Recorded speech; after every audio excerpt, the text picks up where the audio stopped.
পবিত্ৰ ৰমজান মাহ চলি আছে। আমাৰ ইছলাম ধৰ্মাৱলম্বী মুছলমান ভাইসকলৰ এই পবিত্ৰ ৰমজানত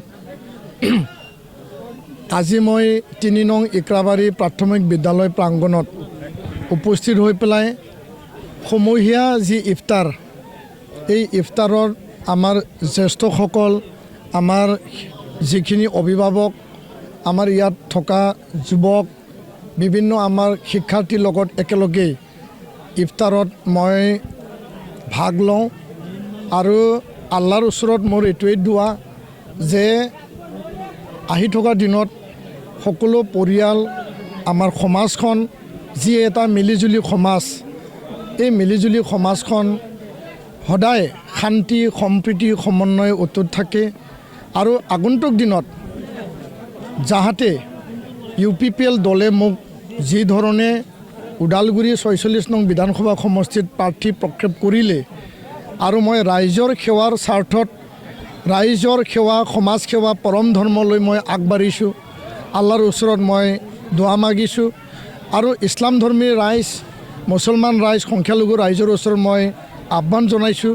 যে মই যুৱ শক্তি, যুৱ নেতা হিচাপে আপোনালোকৰ সমস্যা, আপোনালোকৰ উন্নয়ন আৰু এই ৰাস্তা দি মই আহিছোঁ যে স্বাধীনতা কালৰ পৰা এই ৰাস্তাটো হোৱা নাই, বোকাত মই গাড়ী চলাব লগা হৈছোঁ। লগতে ইফালে এটা নদী আছে, এই নদীত মানে দলং নাই, যাৰ কাৰণে মই বহুত দীঘলীয়া ৰাস্তা ঘূৰি পেলাই আহিব লগা হৈছে। মোৰ এটাই লক্ষ্য থাকিব, সংখ্যালঘু অঞ্চলৰ এই ৰাস্তা, এই দলং মই নিৰ্মাণ কৰিম আৰু কথা দিছোঁ ইক্ৰাবাৰী ৩ নম্বৰ প্ৰাথমিক বিদ্যালয়ত এই ঠাইত সমূহীয়া ইফতাৰ পাৰ্টিত অংশগ্ৰহণ কৰি এই ৰাস্তা বিধায়ক হোৱাৰ পিছত প্ৰথম এই ৰাস্তাই মই বনাম, দলং মই বনাই দিম, যাহাতে ৰাইজে এই দুৰ্যোগৰ পৰা যাহাতে তেওঁলোকে পৰিত্ৰাণ পায়। আৰু আশা কৰিছোঁ সংখ্যালঘু ৰাইজে মোক যি ধৰণে মৰম আৰু স্নেহ দিছে, মোক আঁকোৱালি লৈছে আৰু আগন্তুক দিনত সংখ্যালঘু অঞ্চলত প্ৰতিটা ভোটত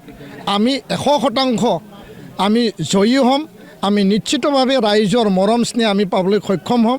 এইটোৱে মই আশা। আৰু সংখ্যালঘু ৰাইজৰ যিকোনো আকাংক্ষা, তেওঁলোকৰ সমস্যা, বিভিন্ন সমস্যা আছে, এই সমস্যাখিনি দূৰ কৰা মই সংকল্প লৈছোঁ।